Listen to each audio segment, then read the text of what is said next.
Assalamualaikum warahmatullahi wabarakatuh. Yang ria dalam hal ibadah, yaitu ingin dilihat orang bahwa dia beriman, padahal sebenarnya tidak. Ria semacam ini disebut munafik hakiki. Ada juga ria dalam ibadah, yaitu setiap beribadah ingin dilihat orang lain. Apabila bersedekah ingin diumumkan dalam pengajian. Apabila memberi sumbangan harus ditulis dalam surat kabar, bahkan fotonya diperlihatkan. Apabila tidak demikian, dia tidak pernah memberikan sumbangan. Ada pula yang ria dalam amalan sunnah. Apabila bersama orang lain dia melakukan amalan sunnah seperti wiridan, zikir, sholat sunnah rawatib, padahal bila sendirian tidak pernah melakukannya. Hal yang serupa dengan ria adalah sum'ah, yaitu amalan baiknya ingin didengar orang lain. Perumpamaan orang yang beribadah dengan tidak disertai rasa ikhlas atau karena ria atau sum'ah disebutkan dalam Al-Quran ibarat debu halus di atas batu yang ditimpa air hujan yang deras.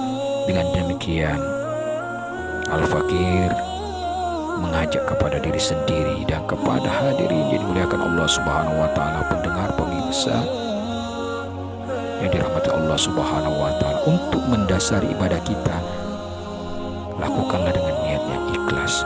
Tidak ada motivasi lain kecuali mengharapkan keridhaan Allah Subhanahu wa Ta'ala, bukan mengharapkan keuntungan dunia. Kita harus takut dengan ancaman-ancaman Allah. Fawailul lil musallin alladzina hum an salatihim sahun alladzina hum yura'un wa yamna'unal ma'un. Maka kecelakaanlah bagi orang-orang yang sholat, yaitu orang-orang yang lalai dalam sholatnya, orang-orang yang berbuat riya dan enggan menolong dengan barang berguna.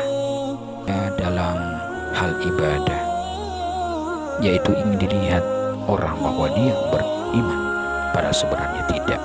Ria semacam ini disebut munafik hakiki.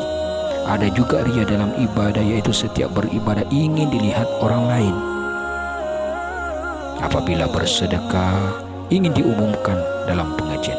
Apabila memberi sumbangan harus ditulis dalam surat kabar, bahkan fotonya diperlihatkan. Apabila tidak demikian, dia tidak pernah memberikan sumbangan. Ada pula yang ria dalam amalan sunnah. Apabila bersama orang lain dia melakukan amalan sunnah seperti wiridan, zikir, sholat sunnah rawatib, padahal bila sendirian tidak pernah melakukannya. Hal yang serupa dengan ria adalah sum'ah, yaitu amalan baiknya ingin didengar orang lain. Perumpamaan orang yang beribadah dengan tidak disertai rasa ikhlas atau karena ria atau sum'ah disebutkan dalam Al-Quran ibarat debu halus di atas batu yang ditimpa air hujan yang deras. Dengan demikian, Al-Fakir mengajak kepada diri sendiri dan kepada hadirin yang dimuliakan Allah Subhanahu wa Ta'ala, pendengar pemirsa yang dirahmati Allah Subhanahu wa Ta'ala, untuk mendasari ibadah kita, lakukanlah dengan niat yang ikhlas. Tidak ada motivasi lain kecuali mengharapkan keridhaan Allah Subhanahu wa Ta'ala, bukan mengharapkan keuntungan dunia.